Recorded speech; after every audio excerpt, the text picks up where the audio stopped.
E a gente volta no programa Utilidade Pública de hoje, tentando aí dar uma mãozinha para te ajudar aí a escolher o melhor suplemento. Depende, claro, do tipo de atividade que você faz, se você é diabético, se você é vegano. E quem está ajudando a gente aqui é o nutricionista e preparador físico, o Bruno Carvalho. Bruno, a gente estava falando no bloco anterior da importância de ler rótulo e eu queria que você trouxesse alguns exemplos da importância desse momento na hora da pessoa buscar na hora da compra do suplemento.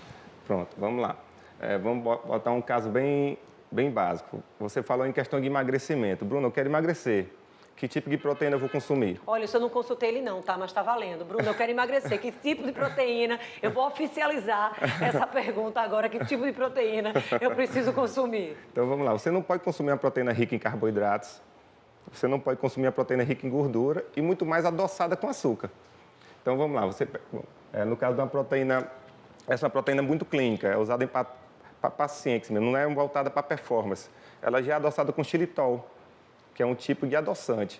Então, já polióis, então é zero açúcar. Então, Bruno, e aí, eu posso consumir? Sim, pode. É a mais recomendada. Né? Então, mas consumir como? Isso também tem que ser explicado lá. Eu pego uma proteína zero açúcar, mas vou bater com a maçãzinha ou com suco integral de uva, eu acabei de botar açúcar onde não tinha. E aí eu consumo essa proteína e aí depois, na hora do lanche, eu vou comer um brigadeiro ou como uma fatia de torta na sobremesa. Não. Rasgou o dinheiro? Não, exatamente. Então, tudo é um conjunto. Aqui realmente é um grande empurrão na sua alimentação.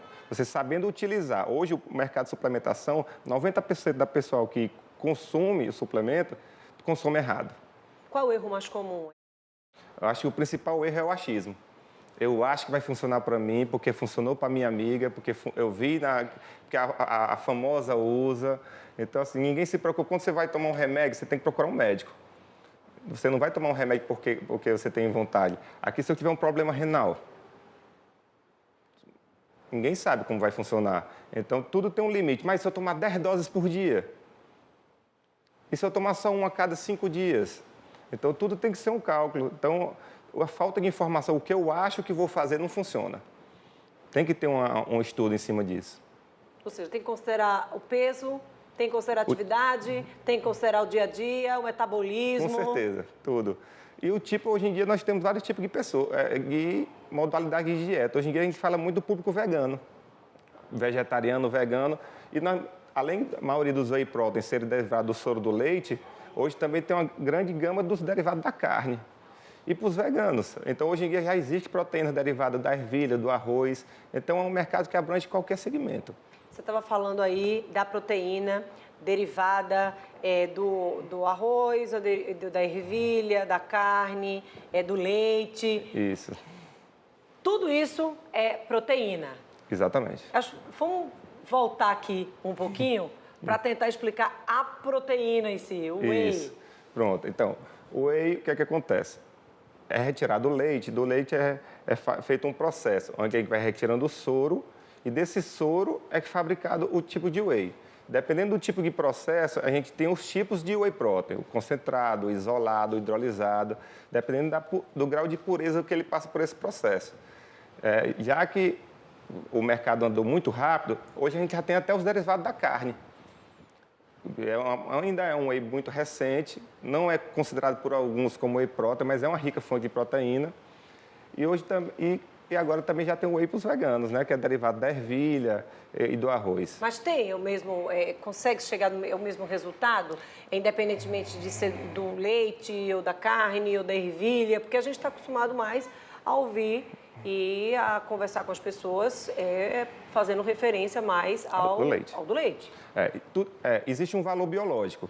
Com certeza, quanto maior o grau de pureza, maior o valor biológico. Mas se eu tiver uma intolerância à lactose, e se eu não puder consumir o do leite? Então, para mim, o mais eficiente seria outro, por exemplo, da carne. Ou o hidrolisado, que já não existe mais nada de lactose. Então, assim, não é por exemplo, os dos veganos já é um valor biológico mais inferior. Não é aquele... Mas é o que tem para a categoria. Funciona? Com certeza, sim.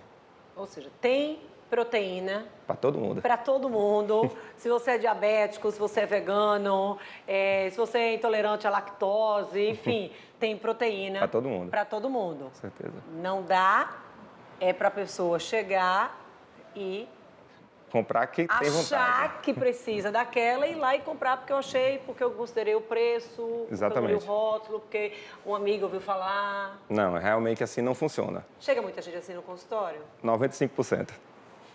É uma preocupação. É uma preocupação. E às vezes é até difícil você conseguir explicar isso para o paciente, porque ele já conhece 10 amigos que fizeram diferente. A gente sempre trata a internet como um grande motivador desse meio. Realmente ela deu um empurrão muito grande no meio, mas a nível de informação médica, nutricional, de treinamento, realmente começou a bagunçar. Ela estimula a pessoa a fazer, mas ela não ensina como. Proteína no pré-treino ou no pós-treino? Eu acho que essa é uma pergunta que você deve ouvir demais. Com certeza. Hoje, o mais normal é que se consuma pós-treino. Assim que você termina de treinar, existe uma janela anabólica, que é justamente aquele espaço onde eu vou ter uma maior absorção do que eu vou comer. Mas também tem outra contrapartida que se eu tiver já feito uma refeição rica em proteína antes, eu também não preciso dessa proteína pós-treino. Um exemplo. Por exemplo, fui lá, comi meus frangos, minhas claras de ovos. Antes do treino? Antes do treino. Pronto, bati todos os níveis, enchi minha bacia de aminoácidos, fui treinar. Então, essa ressíntese de proteína, ela demora um tempo. Então, se eu consumir essa proteína pós-treino, ao invés dela me dar músculo, ela vai me dar gordura. Então, Bruno, é interessante o quê? Que horas? Aí vai depender de você.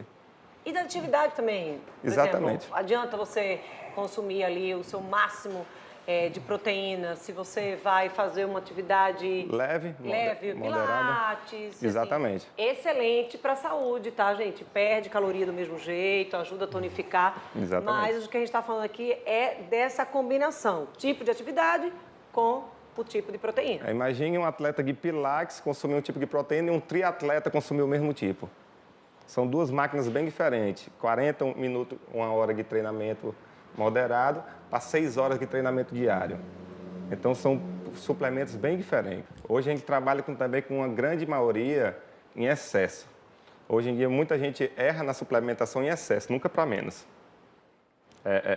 Bruno, eu vi em algum lugar que eu tenho que tomar 3 doses de proteína dia. Mas eu passo o dia trancado no escritório, estou sentado e faço aquele treino meia boca, vamos dizer assim. Você não está absorvendo nenhuma, quanto mais 3. Ao contrário, né? Exatamente. Então, assim, hoje a suplementação ela peca mais pelo excesso. E aí, além disso, você tem aquelas atividades, aqueles atletas que têm, por exemplo, bike, triatlo, corrida. Já é um desgaste sobre-humano.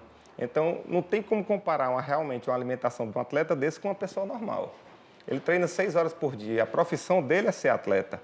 Então, ela vê lá, justamente no mercado, uma amiga minha que é atleta toma 5 vezes por dia, o corpo dela é lindo. Sim, mas você não faz a atividade que ela faz, né? Nem perto. E nem o organismo vai absorver da mesma forma que o dela. Então, olha, você não é a outra pessoa, precisa considerar a individualidade também na hora de comprar os suplementos. A gente vai ao intervalo, a gente volta já 2 minutos.